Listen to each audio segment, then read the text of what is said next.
Ready or not. Say, kids, what time is it?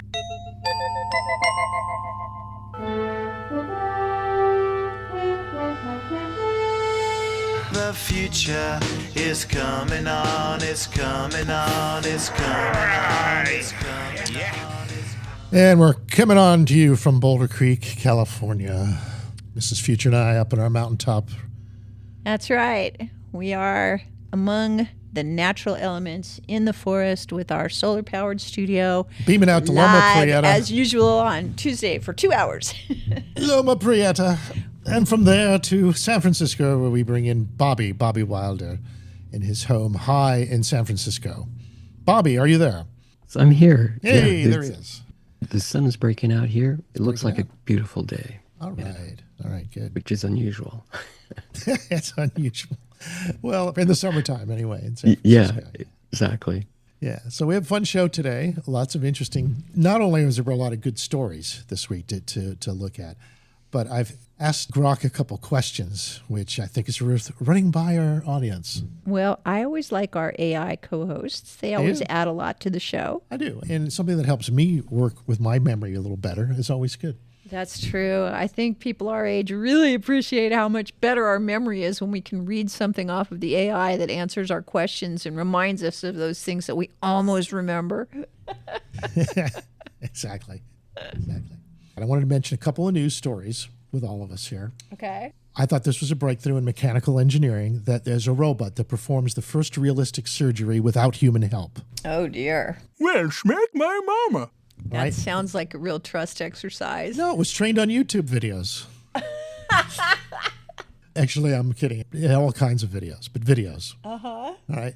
Videos of surgeries. And imagine that they're really boring to watch for a human. Watch a gallbladder surgery for an hour. It says it operated on a lifelike patient. Not a real patient. It was a dead patient, but it was a lifelike patient. That qualifies, doesn't it? I think suppose so. Yeah. You may as well give him a copy of what was that? What was that game we played as kids? Operation. Operation. Yes. Operation. So if he gets the organ right, it gives him a big beep. If he touches the edges, right? That's right. Well, I just think how even bigger the headline will be when it's the first patient. Yeah, there you go. I'm sure.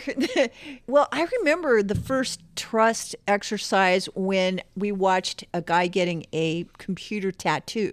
Remember that? And he had a remote tattoo artist, but there was a girl who was sitting on his lap. No, she was in a remote location, but she put her arm in to get tattooed by this remote surgeon that was operating something like a Da Vinci. So. Oh. Yeah. Yeah, it was like a Years ago. painting on her arm, right? Or wherever she Well, had it was a graphic that the machine had access to, and it basically did a tattoo, like a little print job on her arm. And Right. I'll tell you, I cringed. I couldn't imagine. I can't imagine even getting a tattoo, much less trusting a robot to give me a tattoo. But there's people who want it.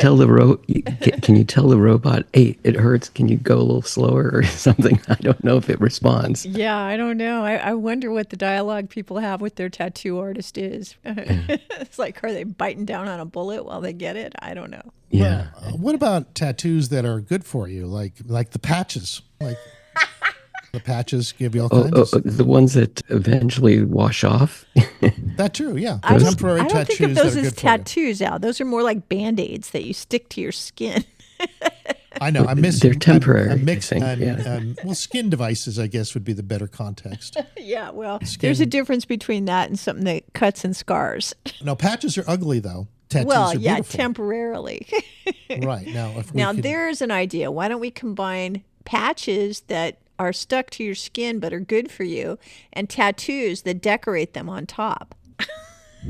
But on top, you can or, peel them off, they don't hurt. or underneath. I mean, your Band-Aid could contain some kind of inks or dyes that slowly seep into your skin and create a certain color over time. Sure, there you go. Yeah, I know. I think that there are henna type artists that work with that. There's these sepia inks that you can get that basically give you a stain for a few weeks.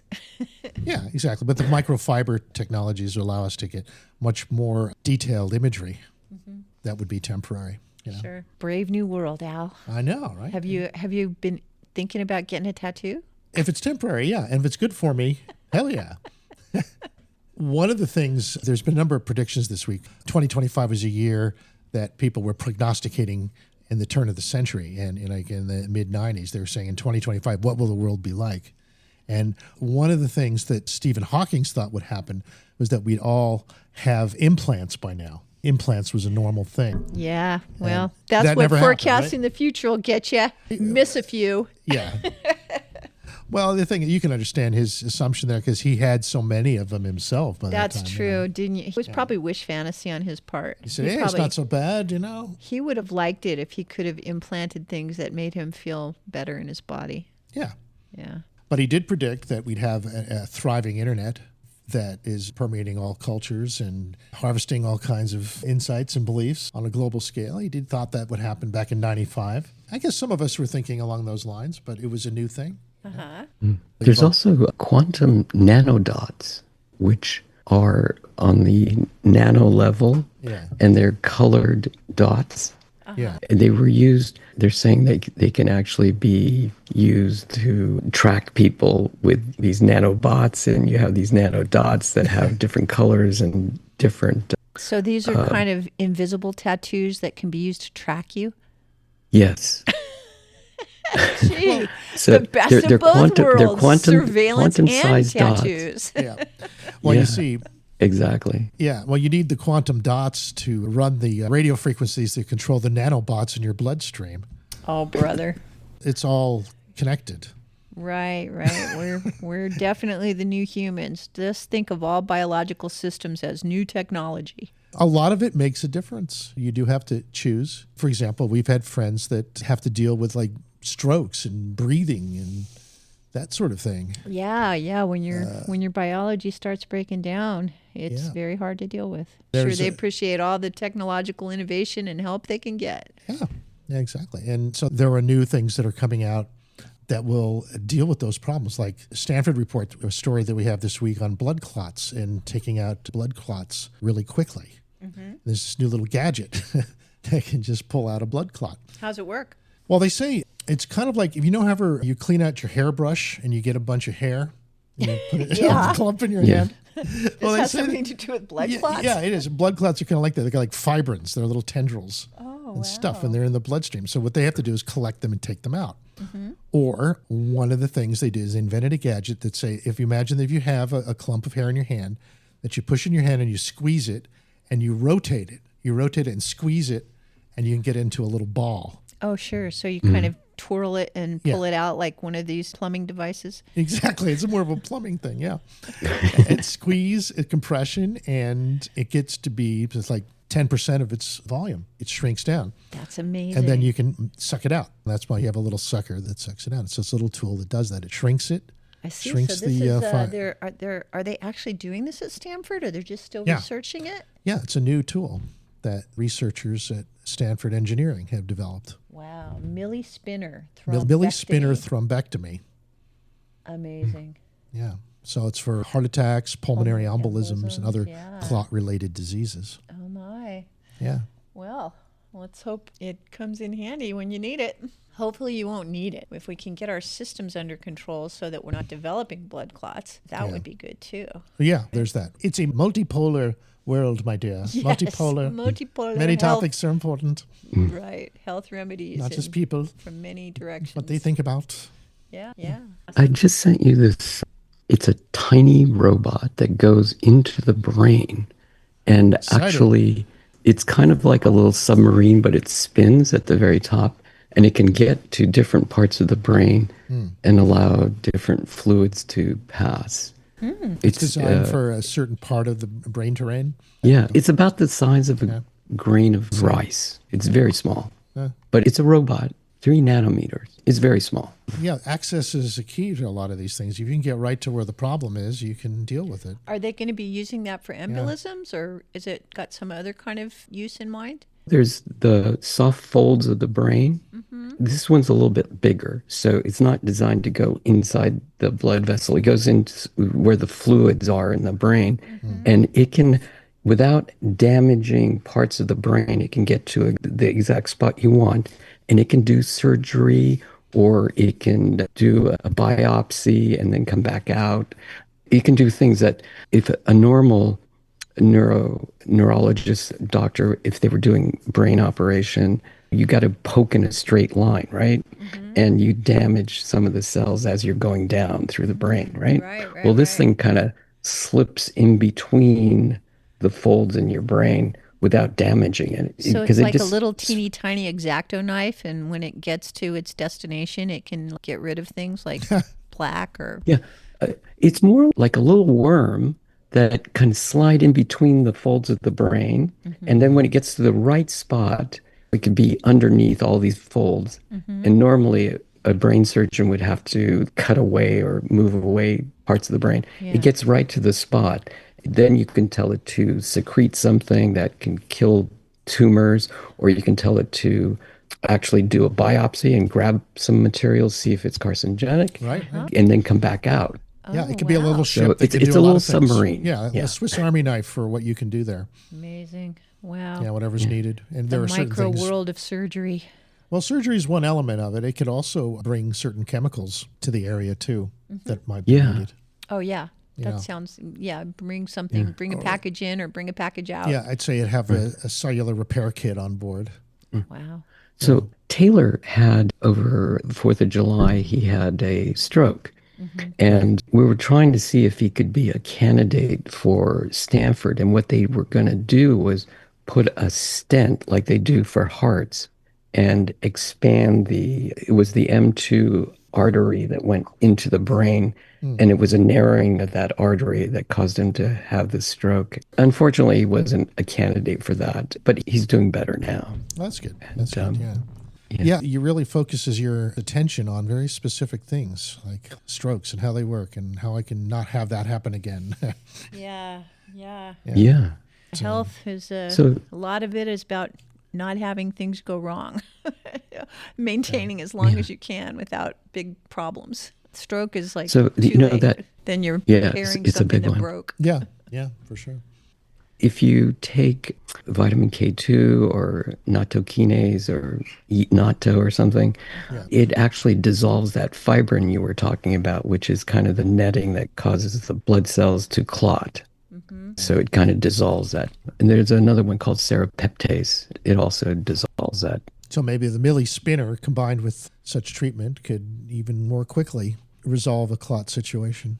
I guess the ultimate for that would be to somehow get it to the point where you don't even need to go to the hospital, where somehow the clotting situation, first of all, is preventative, or if it does happen, there are some things that you can do from your home medicine cabinet of the near future. They're saying take 2 aspirin immediately.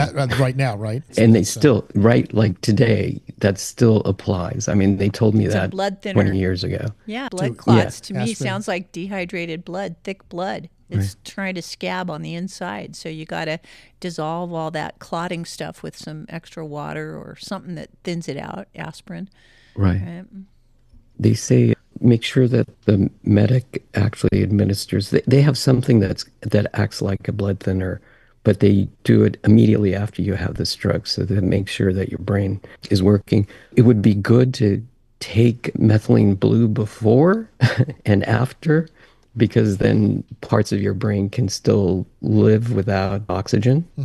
That would be very helpful. And then they say take tocotrienols, which are a form of vitamin E, and that creates neurogenesis and starts growing new brain cells. Wow. Keep in mind, we're not advocating you do this. We're not docs, but... No, This you're is- just sharing some of the research you've been doing with this is Taylor this what last Bobby week. has gathered. Right. And this is a citizen science DIY awareness as you deal with these issues. Yeah, talk to your physician You're before going to have friends that applying have, these. you're going to have friends that have strokes and heart attacks and Yeah. cancer and everything. And there are things we can do now. There's actually a lot of renaissance activity going on in treating disease. It's worth exploring it in areas where the universe is focusing your attention, because you'll probably find some miracles there. Yeah, I think AI is going to discover, it will probably solve all diseases very soon. Well, there's that too, right? Because we're not just hopeful we're going to cure cancer, but we're solving all diseases all at once. Yeah, we have that kind of intelligence at our fingertips. Well, hope springs eternal. Well, I think Grok 4 could probably Grok solve 4, a lot of these disease problems. Grok 4 does very well with this universal intelligence. We're very pleased with version 1.0 of universal awareness. But it could go further, don't you think? It could actually invent these machines and make them available given existing infrastructure very quickly. They could figure out how to turn ideas into tangible results very much more quickly than we currently deal with in our civilization. And perhaps the AIs can help us with that level of organization. In AIs we trust. Yeah, in AIs we trust. Well, yeah, that's a funny thing, the whole idea of structure and form. And I do think that we are the result of 4 billion years of evolution, and we should trust our biology for most of this. Yeah, I think so. And I also think that the numbers are such that there's just more reasons to be optimistic than pessimistic about the future. When you consolidate all of the accomplishments of time into this moment and project it forward, we have so many opportunities and creative solutions and so much more knowledge than ever before. And if we could just turn our divine focus into an intention to make things wonderful and beautiful, then we would step into the age of Aquarius with a lot of art and creativity as our flag. Here, here. You know me, I'm a cheerleader. Yeah, you too. And we're going to get into a little bit of your creative geometries soon. I'm going to ask you about that. But before that, there's something that I don't know might outrage some of you. I'm a little concerned about it. Why don't you do it after we take a break? Well, as long as it's only a few minutes of outrage, not a whole just a short article. one. Okay. Okay, it's that the biggest piece of Mars on Earth is going up for auction in New York. And why should we be outraged? A 54-pound rock from Mars. Right? It really is Martian.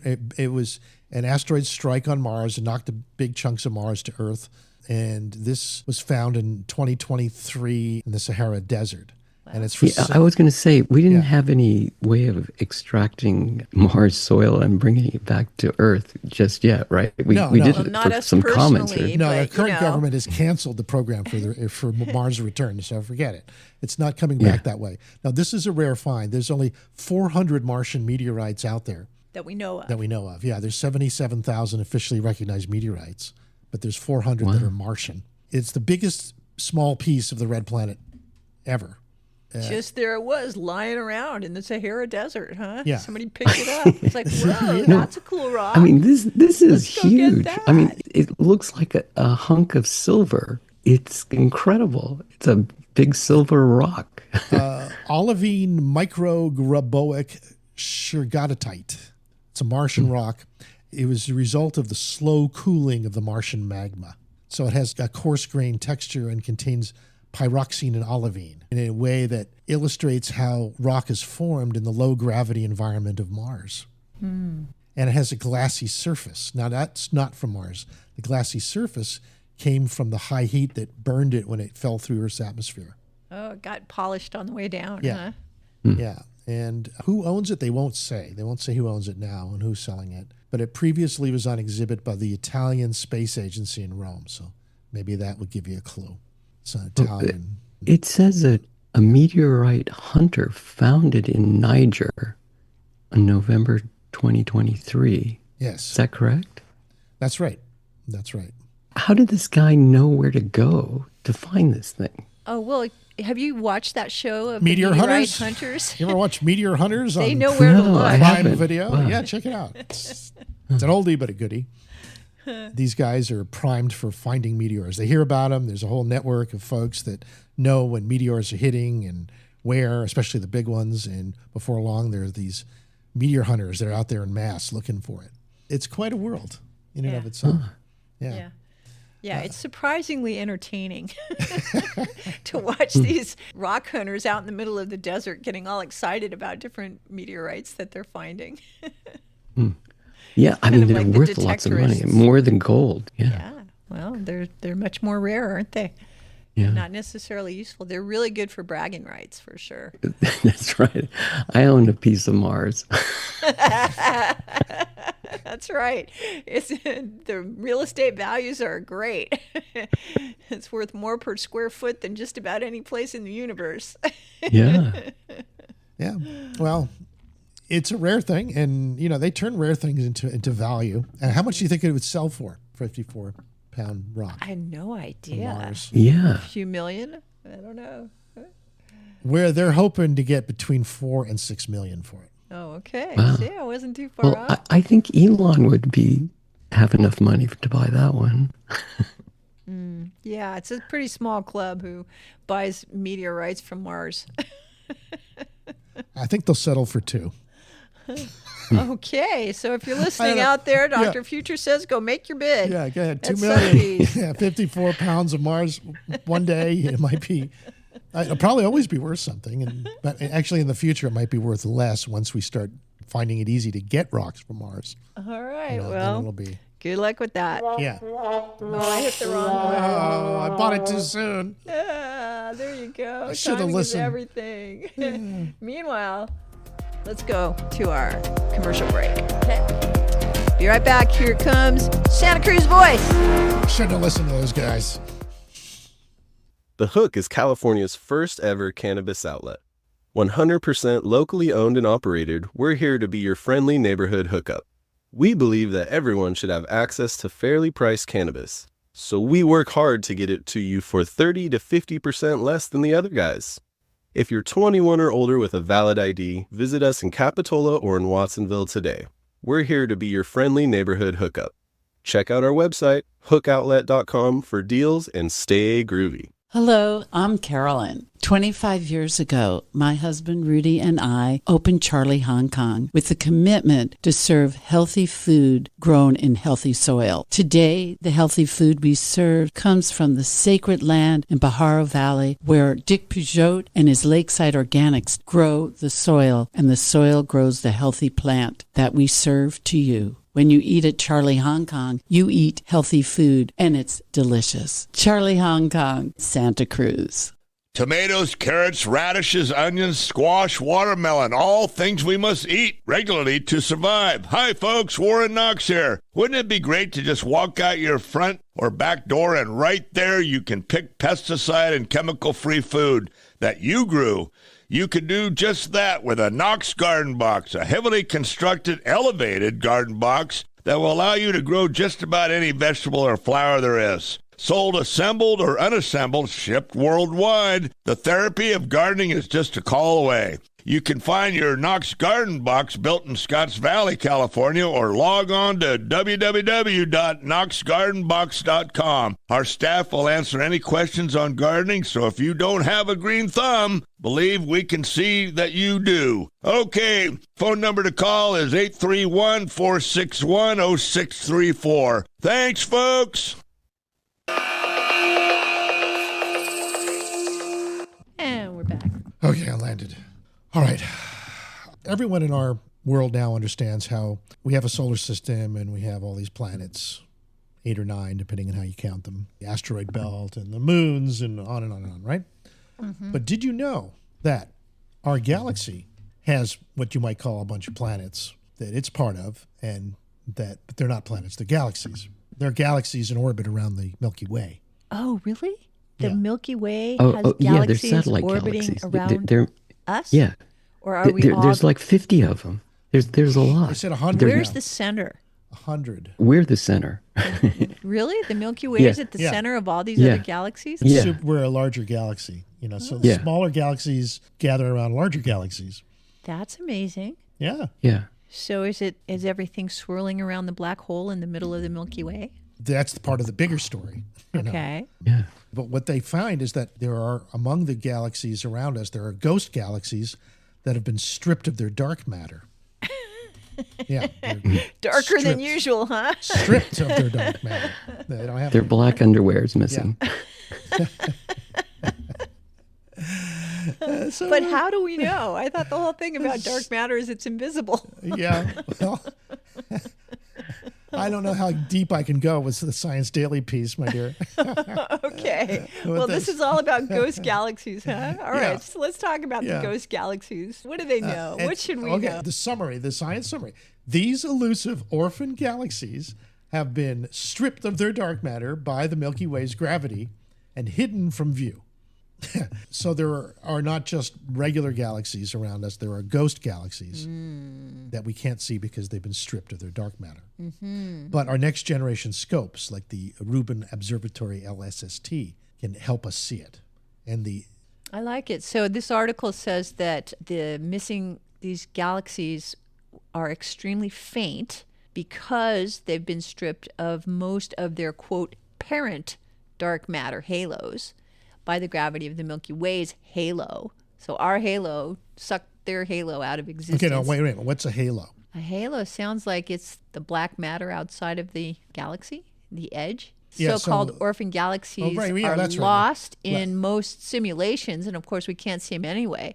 But these scientists believe that the actual galaxies themselves have survived in the real universe. We just can't see them. This is so meta. Yeah, I just thought I'd mention it. I just thought that this has got our attention of our astronomers right now. Okay. Using their new technique, the Durham researchers were able to track the abundance, distribution, and properties of these Milky Way orphan galaxies. All right. Well, it's all AIs talking to AIs here, right? Yes, but it'll allow us to give astronomers the ability to detect very faint objects even better. Yeah, seeing ghost galaxies for the first time. All right. Well, stay tuned.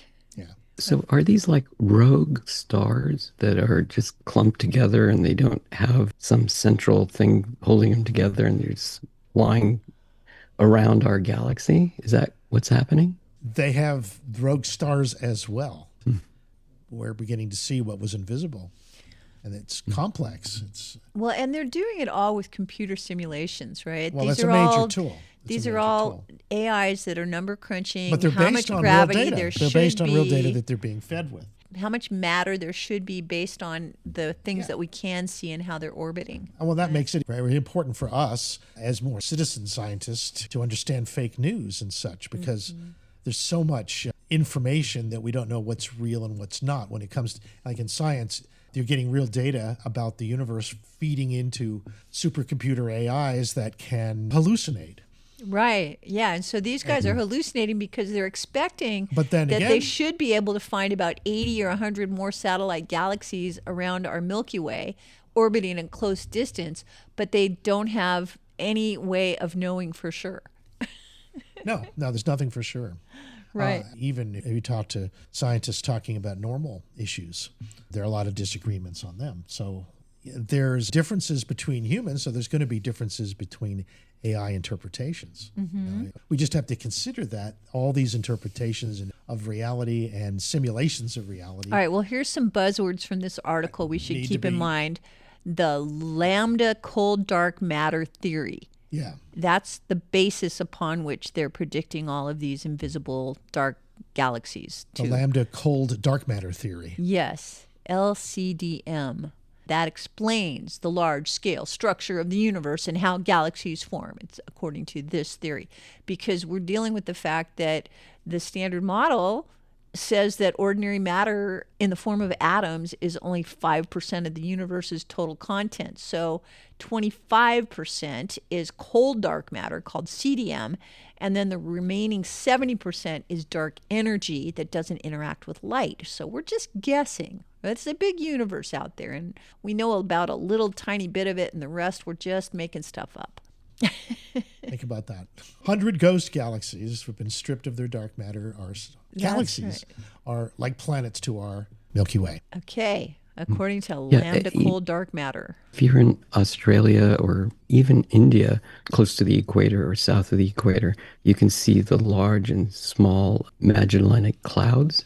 And these are one of the bigger satellite galaxies that surround our Milky Way. And then if you look at the constellation Triangulum, there's a small satellite galaxy there. It looks like a cluster of stars, kind of a bright ball of stars these are remnants of collisions of other galaxies with the Milky Way. And we probably merged with something half-size Milky Ways, and they came together, and that's probably what's happened, what we are today. These researchers are developing this model specifically because we've got new observatories coming online, like the Rubin Observatory in Chile. And these new observatories can detect much fainter galaxies than before. So they're hoping that by having the model predict where these galaxies are, as we get the ability to detect more faint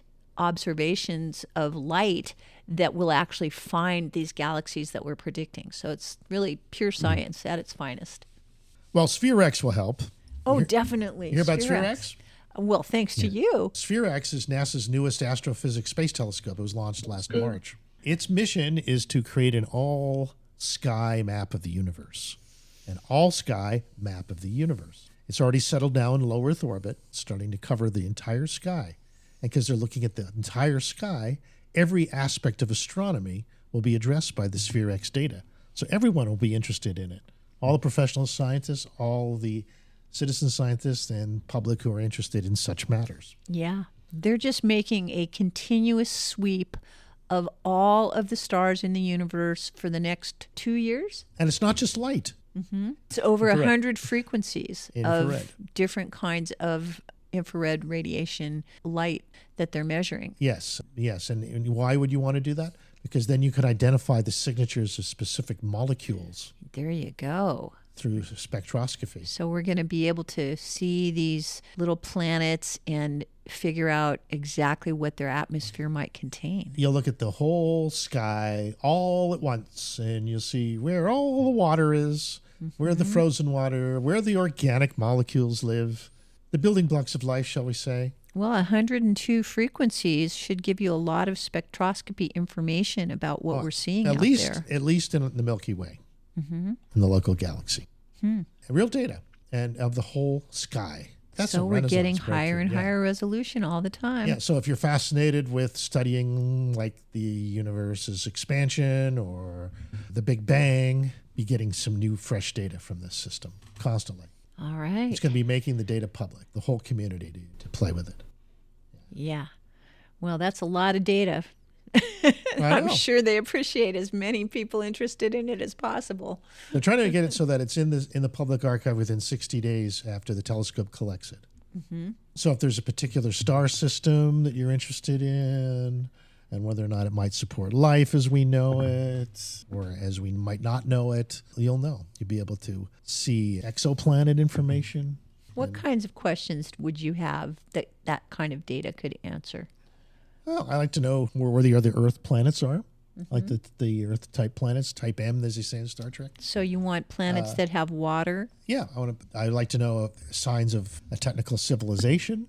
Ideally, civilizations that might have transcended space-time, that got into transluminal communications, faster than light travel, so that we can have a real-time connection. Because all our theories don't allow a real-time connection with the universe. They just don't. So I'm looking forward to that. Okay. Transluminal connectivity. So I do feel that anybody who is at all tuned into living things feels that. I don't know if I'm going to Bobby and I are nodding. Yeah. I'm not going to get it all from Sphere-X. what you said. Not over from Sphere-X, but it'll, move me in the direction of that. I'll be able to connect with a bunch of nerds that maybe think about some of these things. Yeah. Give me more information about the external universe. Well, seriously, you have to know how to go from 102 frequencies of infrared light to knowledge about the planets and stars that it shows you. That's a big leap. It is. It's very. We have to prepare because, we're going to have super intelligence here very shortly in a year or two.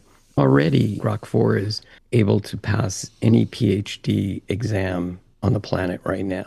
It's smarter than anybody probably already right now. Well, yes and no, because asking questions, the more you know about the questions that you're asking, the more you realize that it's quite capable of authoritatively telling you something that's only somewhat true. right? Or Yeah. is based on bad data, or is based on partial understanding, but then it's presented as if it's more unquestionable than it really is.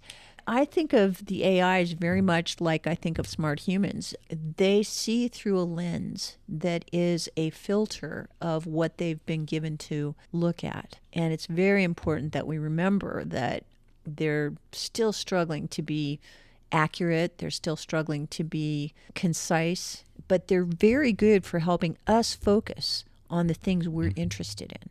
Yeah, and if there is aliens out there, they have the technology to get here on this planet. They must have an AI superior to our AI. You would guess. You would hope so. Well, then you may as well go all the way into that our DNA is the ultimate technology that was seeded here by those beings that just keep themselves out of sight while we evolve to catch up to them.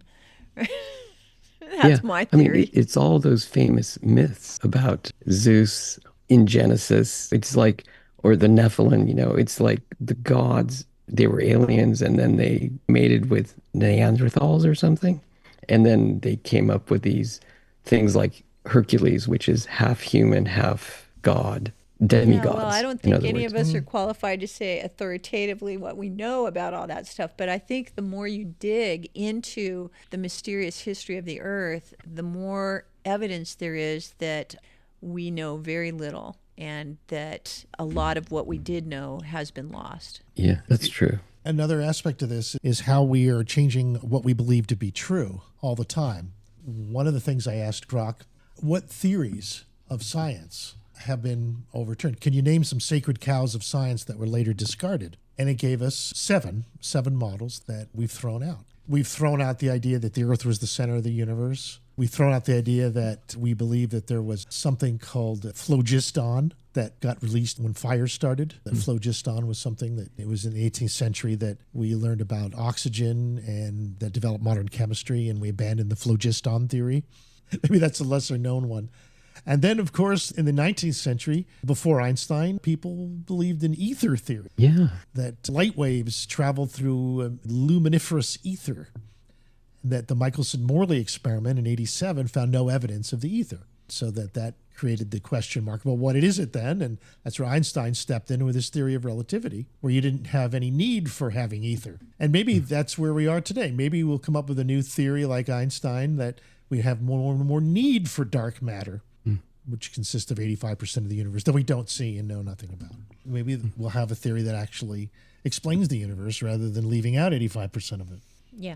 Yeah, I think there's people who are in the geometrical analysis of physics that could speak to that. Yeah. We also let go of another idea, was called the static universe idea. And that 100 years ago, a lot of scientists assumed the universe was just not changing. It was just eternal. It was just what it was. And then Hubble started noticing these galactic redshifts, which provided us with evidence that the universe was actually expanding all the time. And that's been thrown out. So the static universe idea is no longer something we believe in. Yeah, I had a science teacher that believed in the static universe instead of a contracting or expanding universe. Yeah. But he was a Neanderthal after all. He was a Neanderthal, huh? You had a Neanderthal professor? Wow. Well, that's this impressive. is I didn't know you were that old. This is in middle school. Well, there was some good news about Neanderthals this week. It's funny you mentioned that. Yeah. Good news Really? for Neanderthals. Yeah, apparently they were pretty advanced in food prep and making meals. They had developed a whole system of stripping fat from bones of animals using water and heat. And we didn't know that they could do that. That was a fairly advanced conception of food prep 125,000 years ago. Sounds like they were cooking over a fire. Yeah, use fire. They found ways of stripping fat and meat from it. Very pragmatic stuff. Sure. They also were found to smash bones to get the bone marrow. And I guess the bone marrow was another ingredient in some of their culinary confections. That's amazing. For them, all you see is like maybe cave paintings and some artifacts of what they use as spears and things, but nothing about cooking or animal treatment plans. It's like this is beyond what you would expect them to do. Yeah, we're talking civilization here. Yeah. Boiling fragments of bones to obtain bone grease. which they also used for various things. They were clearly managing their resources. They know how to not just cook, but to hunt and transport carcasses around and not get sick. Studies have shown that bone grease was done in quite huge quantities. Very, very useful. So who knew? Who knew? Neanderthals. Caveman and their bone factories. It really brings Fred Flintstone to mind. I know, right? Yeah. Yeah. So do you think Fred Flintstone was a Neanderthal? No idea. Caveman. This is in Europe? In the Netherlands? Wow. That's incredible. Now, According to Gemini AI. disagrees. Fred was not a Neanderthal. No. What was he? However, Barney Rubble was. Barney. Barney. Yeah, he was Neanderthal features, mannerisms. So there you go.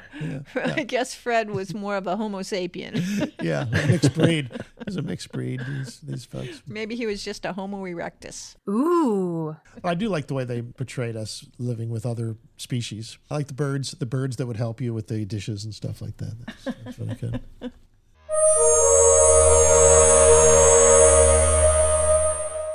So the other thing is that Darwin changed a lot. It was a sacred cow before Darwin of the immutability of species. That many scientists believe that species were fixed, unchanging, creationist views dominated, and the idea that evolution by natural selection shows species evolving over time fundamentally reshaped biology. That's immutability of species. There's a sacred cow. They crashed. And the one final one that they talk about that has crashed is classical physics as complete. Yeah, right. Even though they found the God particle, it turns out the standard model has big holes in it. Blaise Sunshine says, I used to be Homo erectus, but not so much these days.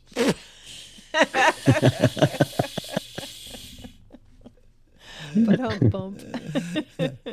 There's a pill for you, Billy.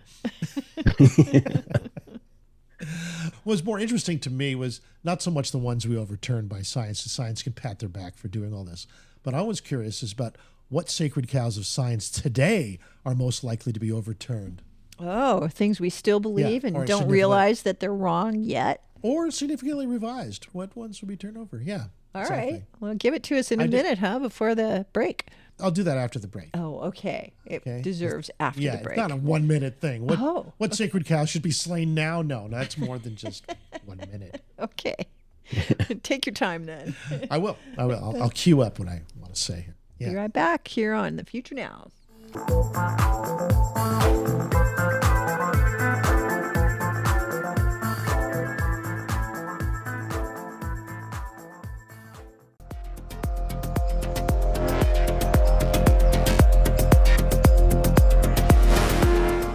Welcome back, everyone. Last segment, we talked about naming some of the sacred cows of science that were later discarded. Mm-hmm. And Grok gave me the 7 models that have been discarded. That's a geocentric model, the phlogiston theory, the ether theory, the static universe theory, the spontaneous generation. I didn't finish that. The 19th century, people believed that living organisms could arise spontaneously from non-living matter. Like maggots from decaying meat. Oh, I see. Right? Yeah. Right. Ooh. It just came out of Yeah, nowhere. it just came out of coal. Coal was seen as some kind of spontaneous material from which life could emerge. Spontaneous generation theory involved such things as coal. Louis Pasteur's experiments in the 1860s, however, showed that life comes only from life from pre-existing life. That was the beginning of what we call biogenesis. Huh. Now, it seems to me that the many interviews we've done with Bruce Damer have been a retreat from that biogenesis theory back to the idea that life started in hot tubs. No. You guys are... No? Timing is everything, Mrs. Future. When you got to the very first life, it's very different. Oh, that's not the life Situation. we're talking about. No, Louis. well, not the very, very first life. It's different than everything else. We're just talking about maggots here. Maggots. Yeah, we're talking Okay. about Excuse me for being where do confused. bugs come from? Where It's do the state of my awareness Where do sometimes. germs come from? They're spontaneously generated in non-organic matter. No, they just believe that. They had no idea how life started. That's before we were talking about germs everywhere. Yeah, before we looked down microscopes to see what was hiding in the side of a drop of water. Yes. Disease is a wellness experiment gone bad. That's quite a quote. Yeah. Okay. Immutability of species. You did talk about that. Yeah, we did talk about that, about Darwin. Okay, and that's that natural selection. Beaks of birds. Think beaks changing depending on what you're feeding on. Easy. And classical physics felt complete. That at the turn of the 19th century, before Einstein, mechanics, electromagnetism were fully explained. We understood all those things, and that's the way it is. But then quantum mechanics and relativity came along and changed everything. And that was turn of the 19th century. So what's next? What sacred cows of today that we all widely accept is the next question I asked our dear smarty pants here, and whether or not any existing theories or paradigms might be overturned in the next few years, 10 to 20 years. Okay, so what future. Foundations are going to crumble beneath our feet? Grok thinks that the standard model, which is very highly successful, the standard model of particle physics, it doesn't account for gravity, dark matter, or dark energy, which just happen to make up 95% of the universe. Also, the standard model doesn't account for neutrino oscillations. They require tweaks to the model. And there's some anomalies, what they call the muon G2 experiment of 21, more deviations from predictions. So the standard model is starting to show cracks. And they think that new particles, like beyond the Higgs boson, were forces discovered by the Large Hadron Collider, and that new particles may be discovered that will further revise our model, and that theories like supersymmetry or string theory might replace or extend the standard model in some way. So that's what they think. The end of the standard model of particle physics. What a relief. Yeah. Grok also thinks the nature of dark matter is going to be questioned. The dark matter is right now, it's inferred from gravitational effects like galaxy rotation curves. But no one knows about its composition. What does dark matter composed of? Best theory is that it's WIMPs, or weakly interacting massive particles. Weakly interacting massive particles. WIMPs. They have faced null results in detection experiments. We just don't have the instruments to detect them. Because our ability to see gravity waves depends on tracking those rare quasars that are pulsing in some predictable way and then seeing how they perturb the orbits of other stars on the way to our telescopes. It's a very big project to see those little gravity waves. Seeing those things will revise a way we understand what even dark matter is. And as Bobby said, we need better detectors. We have not directly observed dark matter. There's no direct detection of dark matter. I could say that about just about everything we cover on the show. You haven't directly observed? We haven't directly observed most of this stuff, but we have heard about it through people thinking about it, who are writing about it and consulting the AIs about it. Yeah. Well, No, we just need a new scale, a weighing scale. Not only does it weigh humans, but it weighs dark matter. Oh, yeah, like a scale. Yeah, it's a new instrument.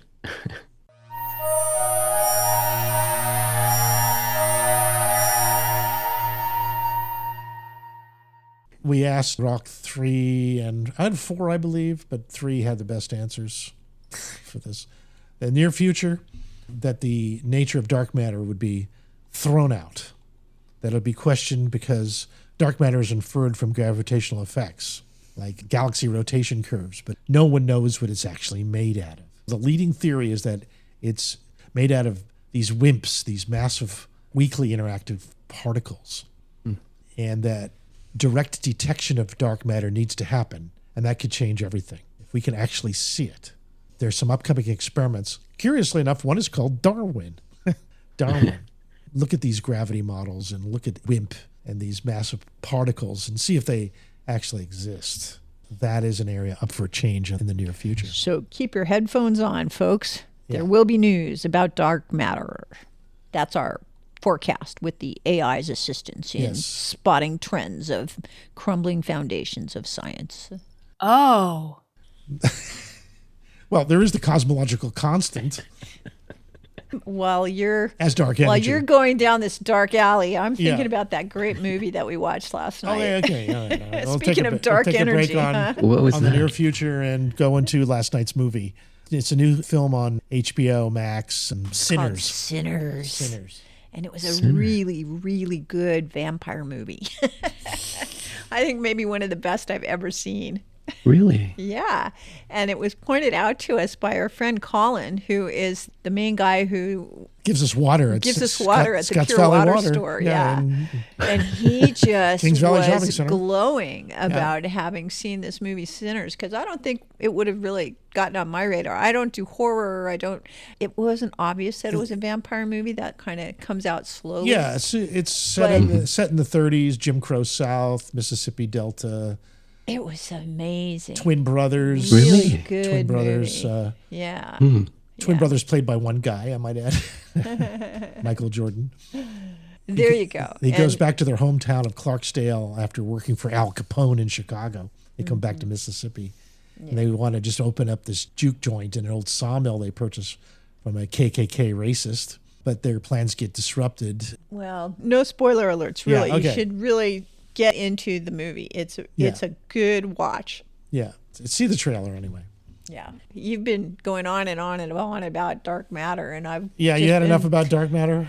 thinking about the dark matter movie that we saw last night. Yeah, okay. Thinking Yeah, that that's- deserves at least as much attention. Okay. Nature of dark matter is being thrown out anyway, so what the hell. Also, the amyloid hypothesis in Alzheimer looks like it might be thrown out. Okay. Ooh, hey, Bobby, you probably have something to say about that, huh? The amyloid hypothesis. Would you agree with Grok on that? That you're going to throw out that the beta amyloid plaques cause Alzheimer's, and it's driven our research for decades? Recently I've been hearing these different other theories that it does replace the beta amyloid and tau tangles that are clogging up the brain. Yeah, I have an open mind to that. Yeah, they say we're shifting towards a multifactorial model. Inflammation, douse, pathology, vascular issues, replacing amyloid-centric views. Brain imaging and biomarkers revealing new targets. They think it's a very high likelihood that will shift in Alzheimer's. It seems to be a lot of blood flow problems. And that's what causes hair loss, too. It's all about getting more blood vessels and more blood into the brain and flushing things out. So you think some inversion therapy might help? There's these drugs they inject in the back of the neck, and then they invert you upside down, and then it goes in the spinal fluid into the brain. And people that had been paralyzed or they had a stroke and they're in a wheelchair or something, they're up and moving and they're dancing like 30 minutes later. It's like crazy. Cool. So, yeah. Sounds like a party drug. But yeah, it's putting fluids in the spinal fluid into the brain, and there's a channel that goes from the brain right to your spinal column, and they just inject you at the back of the head, and then they invert you upside down, and the fluid goes right into the brain. All of a sudden, all this inflammation that was there is gone, and what was paralyzing them before, they start walking in 30 minutes after this injection. Do you know what this therapy is called? Yeah, I'll send it to you. It's this doctor in Florida, and they were also doing this in Panama. And it doesn't work for everybody, but I would say 70% of the people that take this therapy, they have some kind of improvement, and then maybe 20 to 50% of them have miraculous improvement. So, yeah, I'll send you the information. Yeah. Thanks. That'll be great.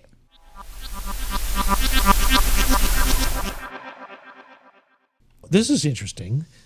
Grok thought that one of the things that would be thrown out is the hard problem of consciousness itself. That the assumption that consciousness arises solely from neural processes. It currently dominates neuroscience. But the hard problem of why subjective experience exists remains unsolved. And they say that what's gaining interest are in theories that involve panpsychism, thinking of everything as being alive, quantum consciousness, or information-based models are speculative but gaining interest. And that the revision for consciousness is a new framework, integrating physics, information theory, non-materialistic perspectives could redefine consciousness. Well, since it hasn't been defined yet, I guess redefinition is a good idea.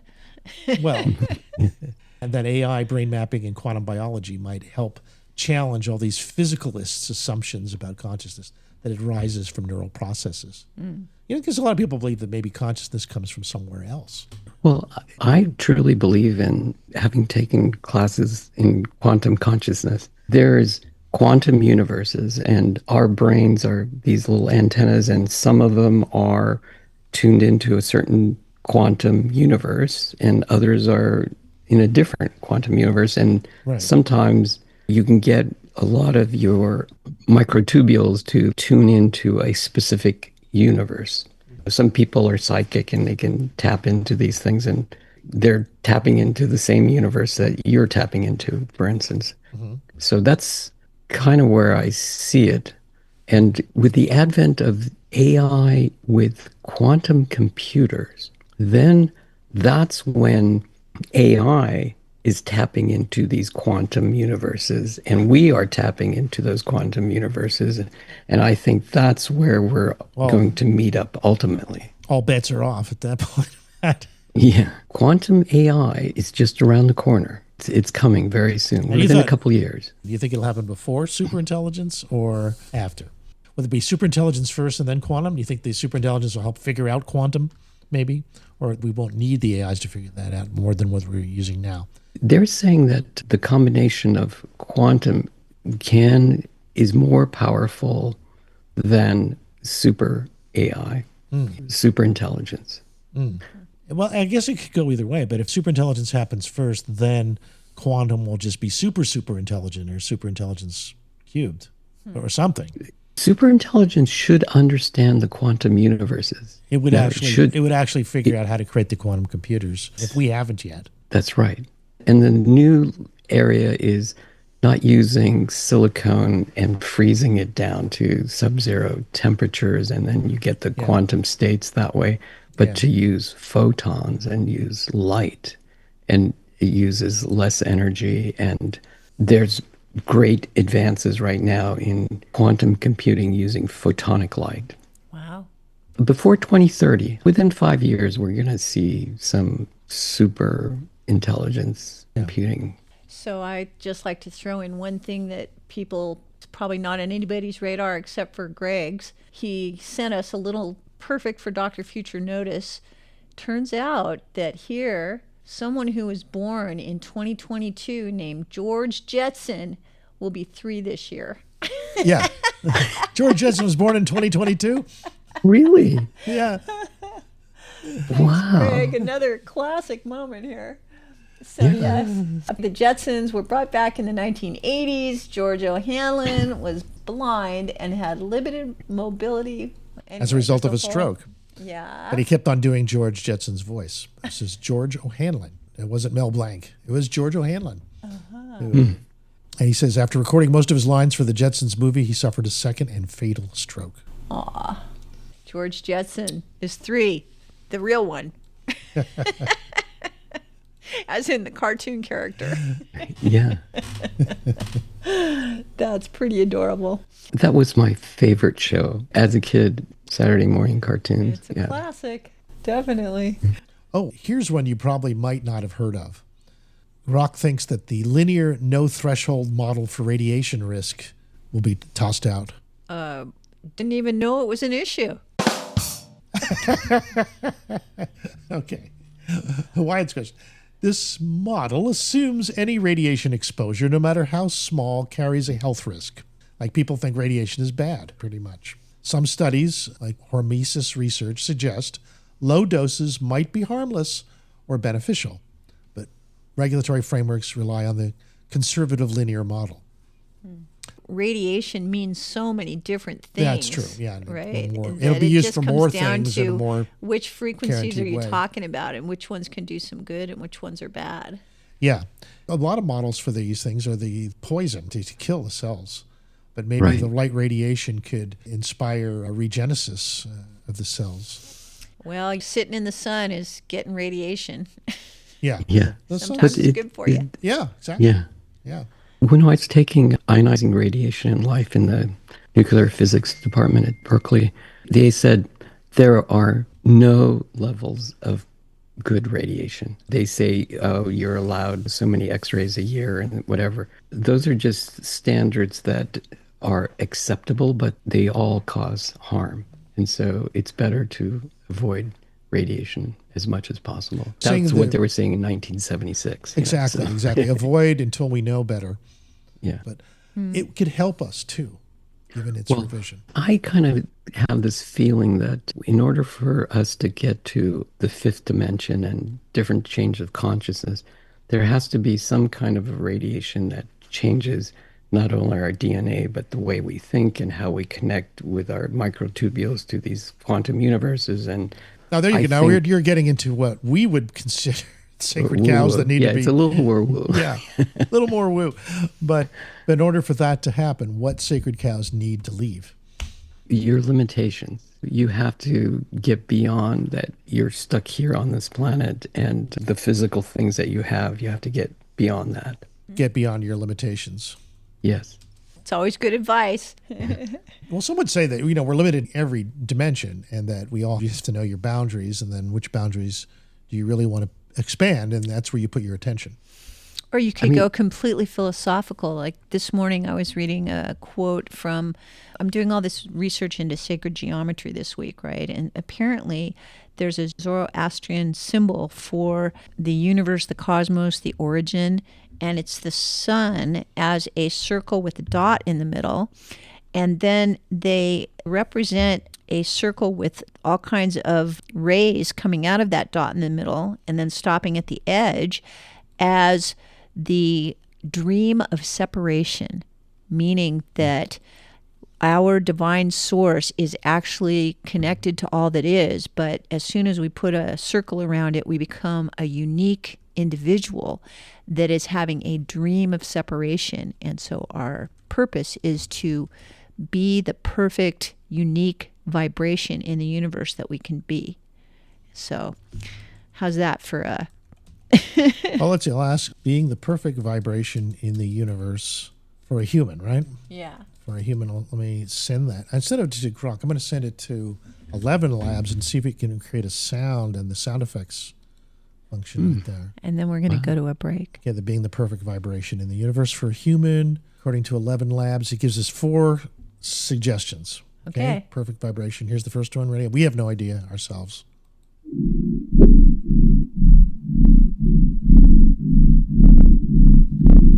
That is probably the first sound that a baby hears. Okay.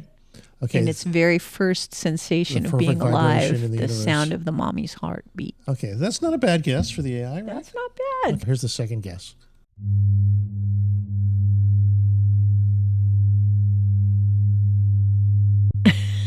I don't know. This is kind of like that sounds like a fog beacon. No, it's an okay, well, it's the second sound. He's trying to go for multi-frequency. Multi-frequency. Okay. Yeah, third one.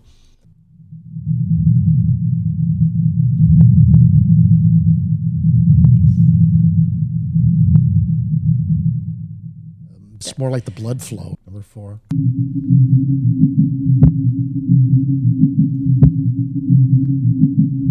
Oh, I like that. It's got a beat. And that's the 4th entry for being the perfect vibration in the universe for a human. Okay, well, on that note, let's go have some perfect Santa Cruz voice vibrations. We'll be right back.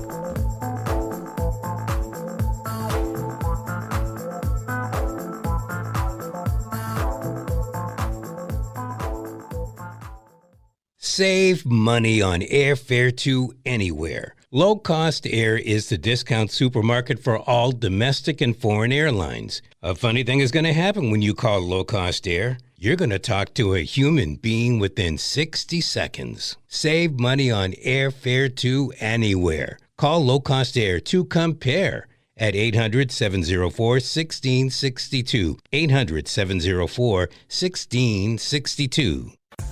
You need a clean, pleasant space to conduct business, but you don't want the burden of a long, expensive lease. Your solution is Satellite Co-working and Digital Media Studio on Soquel Avenue. Satellite offers private offices, meeting and conference rooms, even co-working by the hour, day, week, or month. Schedule a tour at satellitecoworking.com. Mention Santa Cruz Voice for 20% off your first reservation. Do you have a car sitting around you want to get rid of? Donate your car and help veterans and their families. Yes, one fast call to the Veteran Car Donation Program and we'll come and remove your car for free. You can donate most cars, trucks, or SUVs in most conditions. The proceeds raised goes to help active military, veterans, and their families. And you get a tax deduction. Operators are standing by. Here's the number. 800-640-9509. Again, that's 800-640-9509. Treehouse dispenses not only the finest cannabis products, but information to those who want to know how to use cannabis for maximum benefit. Hello, I'm Jenna. If you would like to know how best to use cannabis, ask your friends and neighbors at Treehouse Dispensary, 3651 Soquel Drive. If you're 21 plus with a valid ID, no appointment is necessary and the information is free. Order online at ourtreehouse.io and pick up at our drive-thru. See you soon.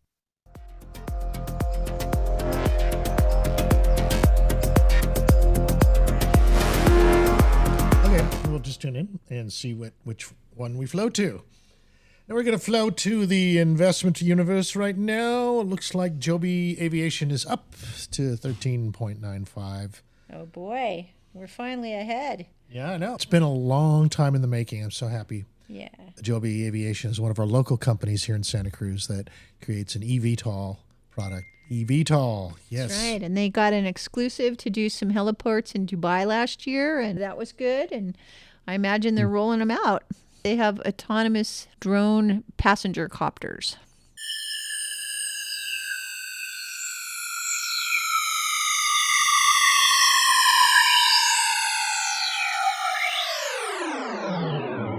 Interstellar object 3I Atlas is going by us.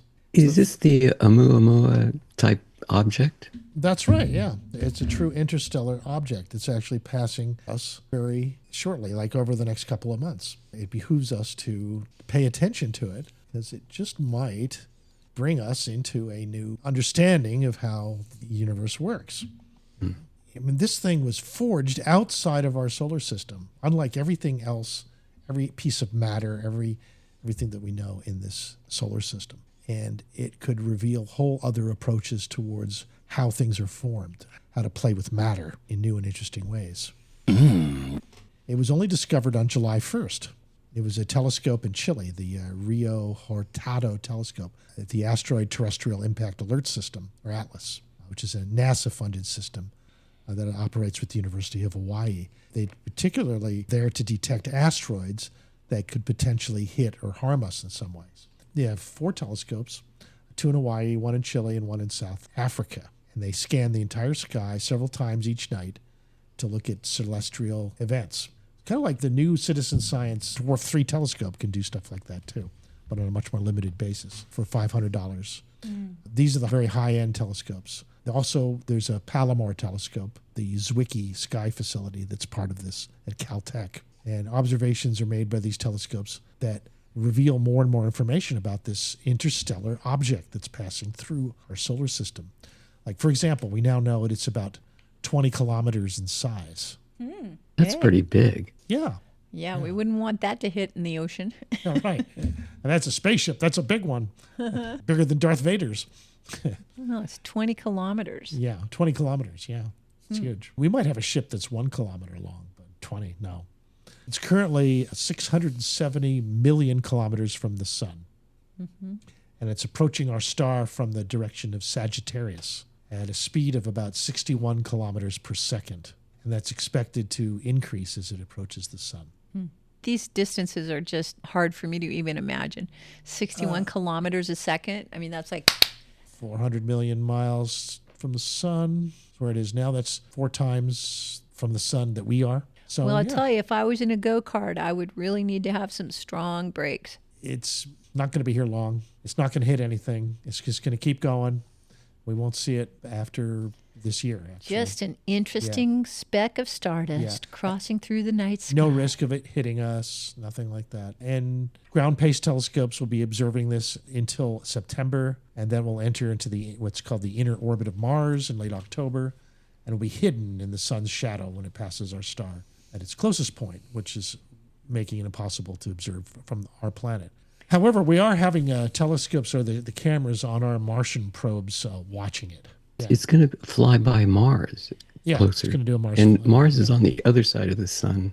Well, we're on the other side of the sun. Yeah, backlit. However, it will reappear from the sun shadow in early December and become visible again. So it's an active comet.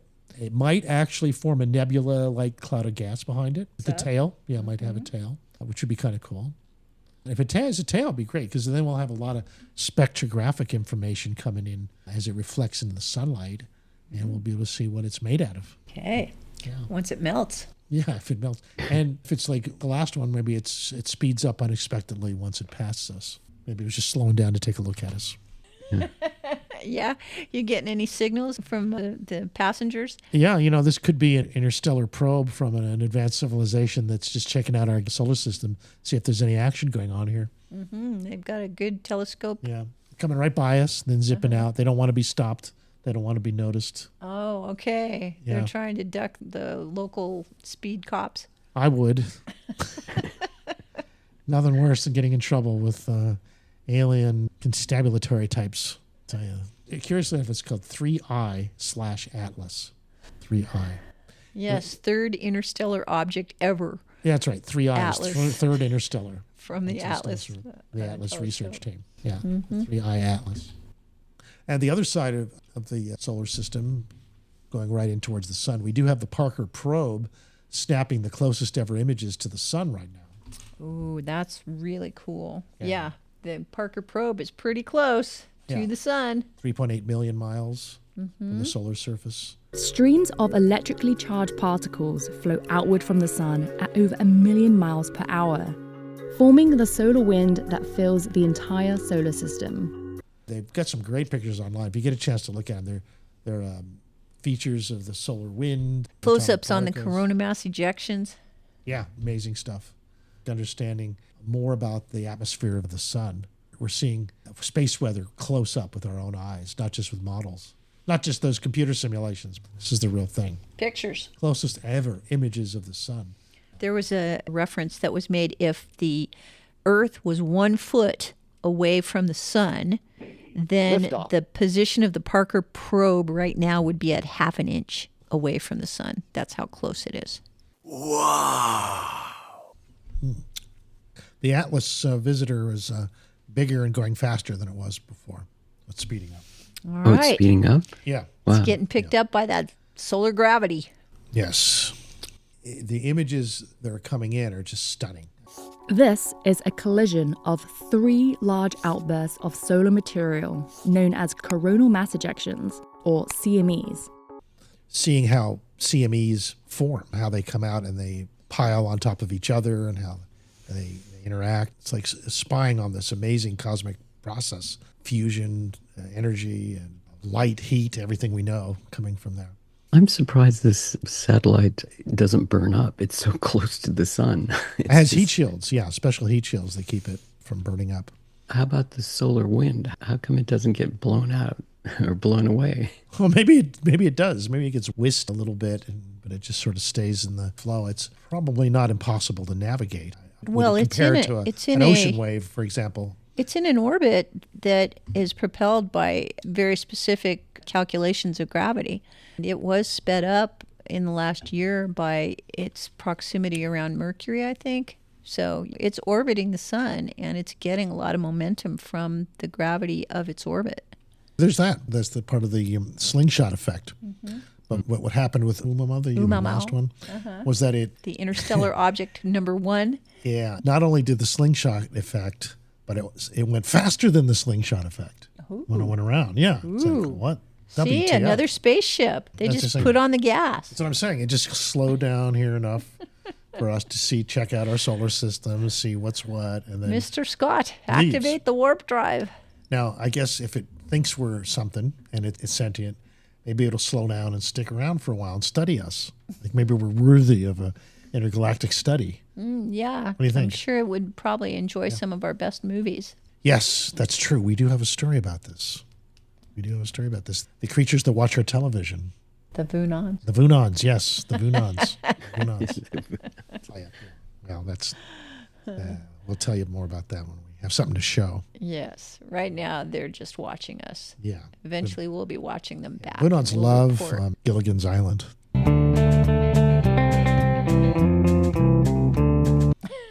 Right now, they're a little out there. They're still. Yeah. Well, 70 that's years understandable. Yeah. They've really been learning a lot about our sense of humor. They really enjoy that aspect of us. So, Parker Probe, closest ever images, check it out. And scientists are continuing to study these images to piece together how the sun affects Earth and the rest of the solar system. Parker Solar Probe is opening our eyes on a new reality about our star, the sun. It is rewriting the textbooks for us.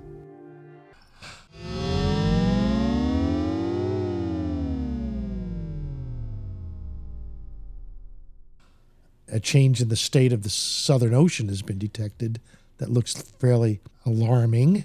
The study's main finding was also somewhat surprising. It's a sustained increase in surface salinity has been detected across the Antarctic circumpolar current. All right. So the Southern Ocean is getting saltier. Increase, in surface salinity in the Antarctic circumpolar current. And this is data from Earth observation satellites. That's right. That change in water composition suggests a change in the balance of the components of the ocean circulation in the southern hemisphere. Yeah. Now, there's nothing much in this article that says why it's doing that. Well, they don't know. They're just observing the change. They got to figure this out. Yeah, it makes you speculate. Is it getting less rain? Is it getting more turbulence that's stirring up the salt from the ocean floor? Fresher surface water close to the sea edge is being replaced by more saline water. So at the ocean edge, it's saltier. I just saw this last week. There are these currents that go through the southern hemisphere to the northern hemisphere. They go up through the Atlantic and they go toward between Iceland and England, and then they're cold currents, and then they come back up and they're kind of warm, and there's an elevator at this spot in the Atlantic, and they said that that elevator is slowing down, and that could all these ocean currents could slow down. Yeah, well, what this article is talking about is a discrepancy between satellite observations of ocean salinity and our climate models, because our climate models are basically saying as the ice caps melt through global warming, we're going to have fresher water. We're going to have more water in the surface in the Southern Ocean, right? Because the ice is melting. But in fact, what they're observing is that the edge, the shoreline, is actually saltier, not fresher. So it's an anomaly that we want to look into further. Why are the climate models off? Why are fresher surface water being replaced by more saline water?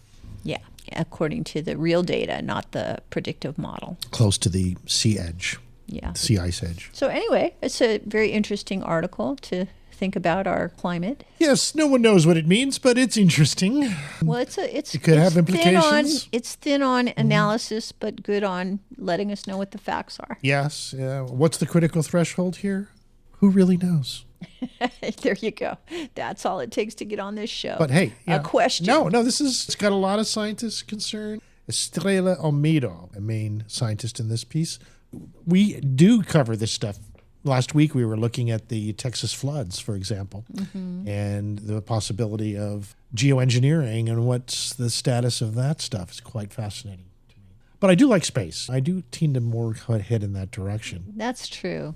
I can't help but... There's so many things to think about. There's the new moon buggy, man. They've got the new moon buggy out there. Really? You got a new moon buggy? No, it's called the Artemis Lunar Terrain Vehicle. It's an all-terrain vehicle for the moon. Ooh, hey, what a sleek new model. Yeah, no, I got a picture of that. Look at that. It's got a hexagonal front windshield. Yeah, and what's exciting about it is that not only is it the first time we've designed a vehicle for humans on the moon in 50 years, but it also can be operated autonomously. Oh boy, an autonomous moon buggy. Yeah. Wow. I bet they're going to sell a lot of kits at Christmas. It's kind of cool because it's also got some gadgets on it, detectors that will look at what you're seeing as you're driving by. It'll like map lunar materials. And Lunar Google, here we come. Yeah. And lunar maps. It'll have an ability to analyze any liquids that you might find or volatiles, things that might evaporate easily, water, ammonia, carbon dioxide. It can capture spectral information on these things in the environment around you. It said visible light images of objects. It'll start telling you if there's any water in that crater over there, for example. Mm-hmm.